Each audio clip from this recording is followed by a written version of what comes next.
अनेक कारणांसाठी औक्षण करण्यात आलं असेल.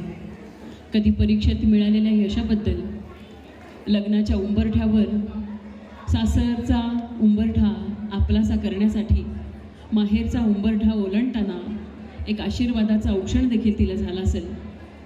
पण आजचं औक्षण आईपणाचं, जगात सगळ्यात मोठ्या पदावर नेऊन ठेवणारं हे औक्षण तिच्यासाठी आनंदाची पर्वणी घेऊन येणार आहे.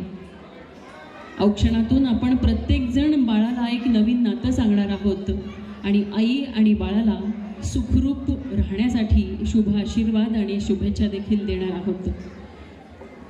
आपल्या संस्कृतीमध्ये आई लेकीची ओटी भरताना नेहमी तांदूळ वापरते, कारण तांदूळ हे अक्षता आहेत. अक्षता म्हणजे अक्षत म्हणजे क्षत न होणारे, खंड न होणारे, न तुटणारे. तांदळाचं रोप जसं एका ठिकाणी उगवतं, त्याला उचलून दुसरीकडे लावलं जातं आणि तिथे ते बहरास येतं. असंच मुलीचं आयुष्य एका घरी जन्मायचं आणि दुसऱ्या घरी जाऊन रुजायचं आणि त्या घराचा वंश वाढवायचा, तिथे समृद्ध व्हायचं आणि सोबत घराची परंपरा जपत स्वतःही समृद्ध होत घरालाही समृद्ध करायचं. लक्ष्मीच्या पावलांनी, सरस्वतीच्या गुणांनी आणि अन्नपूर्णेच्या हातांनी त्या घरात आपलंसं होऊन राहता राहता ते घरच आपलं करून टाकायचं.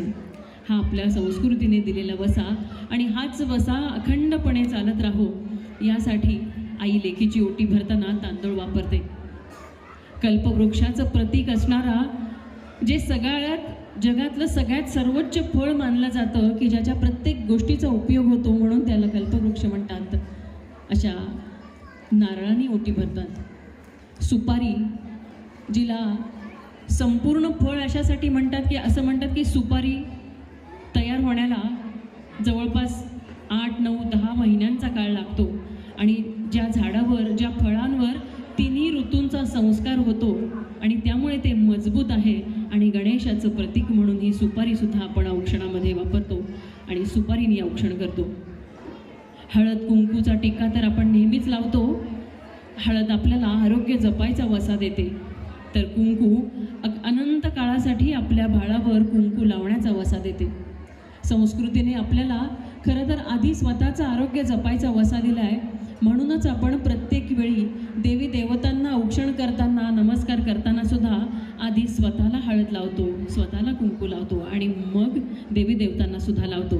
कारण आपल्या परंपरेने आपल्याला हाच वारसा दिला आहे, आधी स्वतःचं आरोग्य जपा, मग घराचं जपा. आणि संस्कृती जतन करण्याचा मोठा वारसा आणि मोठी जबाबदारी स्त्री जातीवर दिलेली आहे.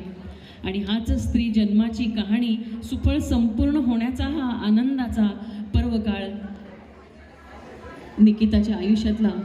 आपली लाडाची लेकसुद्धा आता आई होणार आहे आणि तिचं आईपण साजरा करण्याचा हा आनंदी सौभाग्याचा क्षण या परिवाराच्या आयुष्यातला.